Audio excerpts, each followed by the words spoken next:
DialgaChomp is my favorite deck to play in the 2010 format. Combining the aggression of Garchomp with tankier Trainer Lock from Dialga makes it a very formidable deck. Trainer Lock is historically a powerful effect, from Frillish and Badoo in Standard, all the way back to Manectric EX. Dialga is part of a pedigree of Trainer Lock attacks that changed the way the games were played, preventing opponents from playing a significant portion of their cards. Our game plan is to use Dialga's Deafening Attack in the early game to slow down the opponent while establishing our board, making Dialga more tanky through the help of Special Metal Energy and Expert Belt. Later, the deck pivots into attacks like Remove Loss to take knockouts and eliminate energy from the opponent's active or snipe support Pokemon with Garchomp's Dragon Rush. Garchomp plays a critical role not only for its attack, but its Healing Breath Pokepower, allowing us to completely heal a damaged Dialga to tank even more hits. With our strategy in mind, let's take a look at the deck list. We play 2 copies of Dialga G. Dialga is the main attacker in our deck, however we're limited in the quantity we can play due to the level X having the same name as Dialga G. Dialga's Deafening Attack is the star of the show, preventing the use of trainer cards and stadiums during our opponent's turn. This is an extremely powerful effect, shutting down a lot of our opponent's powerful options like Expert Belt, Rare Candy, and the Team Galactic's inventions. Blocking the opponent out of stadiums can also swing a matchup, preventing the use of powerful stadiums, notably Broken Time Space in decks like Jumpluff. Second Strike can deal a sufficient amount of damage later on if Dialga isn't leveled up or only has 3 energy attached. We play 2 copies of Dialga G LV.X. I prefer a 2-2 split because I like to find the level X under item lock more easily. However, some lists play a 1-3 split with the level X only having 1 copy. Dialga's level up grants it the Time Crystal Pokebody, shutting down all non-SP Pokebodies in play.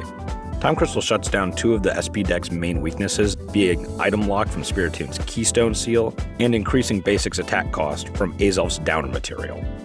Dialga also gains an additional 20 HP, and combined with special energies like Special Metal Energy and Expert Belt, Dialga can easily have over 140 effective HP.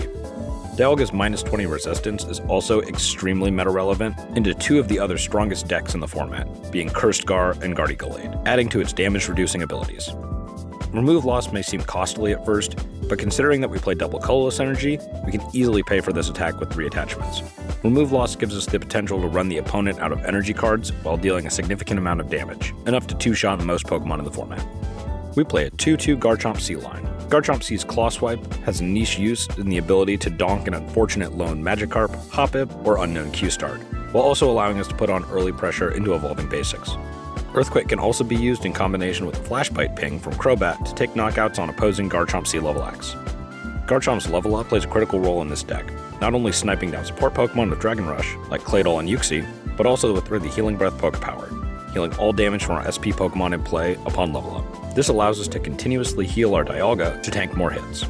Garchomp's Free Retreat also lets us pivot between attackers more easily, pivoting to the bench to attack with Dragon Rush again, or a freshly healed Dialga. Rounding out our final attacker, we have Toxicroak G. Hitting for Fighting-type weakness is Toxicroak's main reason for the inclusion, taking 1-hit KOs on the ever-present Luxray GL, and with a niche use in one-shotting Entei Raikou Legend, with the help of Flashbite Ping from Crobat or an Expert Belt. Inflicting Poison is also useful for shutting down Pokepowers if it can't take a knockout. The Leap Away Pokepower can also come in handy if Toxicroak is our starting Pokemon, giving us a coin flip's chance to return it to our hand without expending a Poketurn.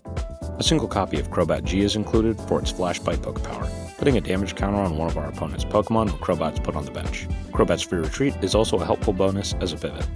Bronzong is one of the most helpful energy-conserving options in the deck with its Galactic Switch Pokepower, allowing us to move an energy attached to one of our SP Pokemon to another one of our Pokemon in play and put 2 damage counters on Bronzong. This allows us to loop our healing strategy with the help of Warp Energy. Here's how the loop works. Warping a damaged Dialga to the bench, promoting Garchomp, then using Bronzong's Galactic Switch to move the Warp Energy to Garchomp, leveling up Garchomp, healing our SP Pokemon in play, and finally using Poketurn to return Garchomp C LV.X and the Warp Energy to our hand, ready to heal a Dialga again. To help set up our attackers, we play 2 copies of Uxie. Uxie's setup Pokepower helps dig deeper into the deck, drawing until we have 7 cards in hand. Being a fairly easy prize card with a limited bench space, we only play 2 copies. Psychic Restore also has use cases to deal more damage to Psychic Weak Pokemon while denying an easy prize card, putting itself on the bottom of the deck. Uxie LV.X continuously provides draw power after the setup Pokepower has been used. Its trade-off Pokepower allows you to look at the top 2 cards of your deck, putting one into your hand and the other on the bottom of your deck. Zenblade can also come in handy against Psychic Weak Pokemon, dealing 60 base damage for a DCE, taking down the likes of Gardevoir level.X with the help of a Flash Bite ping from Crobat. Since we play so many 1-of Pokemon and a slightly risky 2-2 line for our main attackers, we play one copy of Azelf. Azelf's Time Walk Pokepower allows us to exchange a Pokemon in our prizes with a card in our hand, letting us fish out Pokemon from the prizes if needed. The lockup attack can also be useful in a pinch to stall an active support Pokemon. We play one copy of Unown Q for its quick Pokepower, allowing Unown to be attached to one of our Pokemon as a tool card, reducing its retreat cost by 1. This is a great way to give Uxie for retreat, letting us level it up in the active and pivot back to the bench. Rounding out the Pokemon section, we have Unknown G. Unknown G plays a critical role in the staying power of Dialga. Dialga's tanky strategy is threatened by the inclusion of a 101 Tech Machamp, which has the Takeout attack, which instantly KOs a basic Pokemon for a single energy. Level-X SP Pokemon are notably still basics, one-shotting Dialga for a single fighting energy. Unknown's Guard Pokepower attaches Unknown to a Pokemon as a tool, and prevents all effects of attacks done to that Pokemon, preventing Takeout from dealing with Dialga. Guard also prevents Ambipom G's Tailcoat from moving Dialga's energy, or opposing Dialga from lost zoning our energies with Remove Lost. For our supporter line, we're starting off with 4 copies of Cyrus's Conspiracy. Cyrus's Conspiracy is an extremely versatile supporter, letting us search up a supporter, Team Galactic's Invention, and a basic energy. Searching up a supporter allows us to chain Cyrus's together by searching out one off of the other, ensuring that we hit our energy attachments and any of our versatile trainers like Power Spray, Poketurn, SP Radar, or Energy Gain. Cyrus can also search out any of our 1-of tech supporters at the right time to set up our strategy over the span of multiple turns. With thinner lines of basic Pokemon, we play 3 copies of Pokémon Collector, which allows us to search our deck for any 3 basic Pokemon and put them into our hand. Collector gives us the versatility to get any of our attackers, or powerful draw, like Uxie's setup. To give ourselves additional outs to level-X Pokemon, we play 1 copy of Bebe Search, letting us search up any 1 Pokemon into our hand. Bebe's requires that we put a card from our hand on top of our deck before we search, which can be an upside by reducing our hand size for an even larger draw off of Uxie's setup. We include 1 copy of Aaron's Collection to help us recover our thin attacking lines or energy cards in a pinch. Bertha's Warmth is another option for healing Dialga, especially under Gardevoir's Pokepower lock. We play 1 copy of Professor Oak's New Theory for extra draw power to refresh a weak hand or dig for cards that aren't searchable like Double Colorless Energy or Expert Belt. For a little bit of hand disruption, we play 1 copy of Judge. Judge allows us to disrupt our opponent's Cyrus chain, or just reduce the amount of available options our opponent has. With the prevalence of Claydol engines, however, hand disruption isn't always the strongest option, which is why we only play 1 copy. With so many 1-of supporters, we play 1 copy of Versus Seeker to reuse them. Bertha's Warmth is usually one of the stronger targets for repeatable healing under Power Lock. For more search consistency to find our level X's, we play a single copy of Premier Ball. Premier Ball's versatility in searching the deck or discard pile makes it a strong early game option or a late game recovery piece. We play SP Radar for the ability to search up any of our SP Pokemon in exchange for another card from our hand.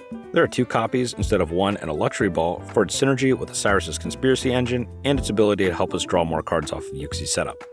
Poketurn is an extremely important aspect of the Garchomp healing loop, so we play 4 copies. Poketurn's versatility to pick up damaged Pokemon, pivot into an attacker, or pick up Crobat G to reuse Flash Bite makes it one of the most powerful options in the deck for pulling off combos. 4 copies of Power Spray are included to give the deck Pokepower denial. Power Spray is the only trainer card in the history of the game that can be played on our opponent's turn. Preventing the effect of Pokepowers gives the deck another access to deny our opponent's strategy. The requirement to have 3 SP Pokemon in play is minimal, as most of the deck is SP Pokemon. Denying a Claydol draw or a Uxie setup for 7 can swing the tempo of an entire game. We play 2 copies of Energy Gain, a TGI tool card that reduces the cost of SP Pokemon's attacks by a colorless. Reducing attacks by a colorless energy enables a turn 1 Deafen with Dialga and a single mental energy, searchable off the Cyrus's Conspiracy. Energy Gain also makes Garchomp's Dragon Rush only 2 energy, making DCE a single attachment for an attack. Finishing up the trainer portion of the deck, we have 3 copies of Expert Belt. We play 3 copies as it is one of the only cards that we can't search out of the deck, so we need enough outs to actually find at least 1, maybe even 2 during the game. Expert Belt gives the Pokemon it's attached to 20 extra HP and makes it deal 20 more damage to the active at the expense of giving up an extra prize card when it's knocked out. Giving Dialga even more HP allows it to have more staying power, but also put on more pressure with the Deafen attack, dealing 30 damage instead of 10. The deck only has the ability to create 4 or 5 good threats, so giving up an additional prize card on one of your Pokemon isn't incredibly impactful. For our energies, we play 4 copies of arguably the strongest energy in the history of the game, Double Colorless Energy.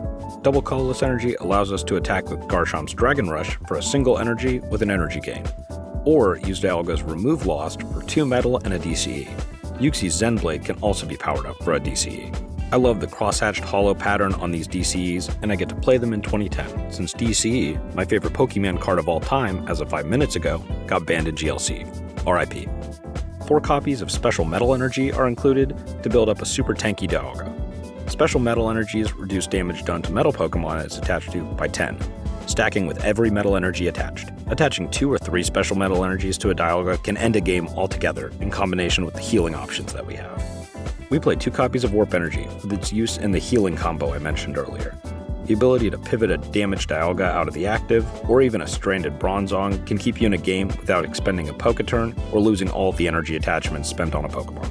Rounding up the energy cards, we have 3 Metal Energies and a single Psychic Energy. Additional Metal Energies can be searched up with Cyrus's Conspiracy or recovered with Aaron's collection. A single Psychic Energy is included mainly to attack with Toxicroak G or any of our other Psychic-compatible attackers if needed. So, that's it for the deck list today. Do you prefer 3-1 lines of level X's or a 2-2 split? I've also considered a 3rd energy gain over a 3rd expert belt, but I'm not really sure what I want to do with it. Let me know how you run DialgaChomp in the comments so I can decide if I actually want to change this list or not. If you want to see any gameplay with Dialga, you can watch some of the gameplay here on the channel for rounds 3 and 5 of the 2010 Throwback Tournament held at Full Group Games last year, linked in the description. Thank you all for watching. This has been the Holland Scientist. Until next time.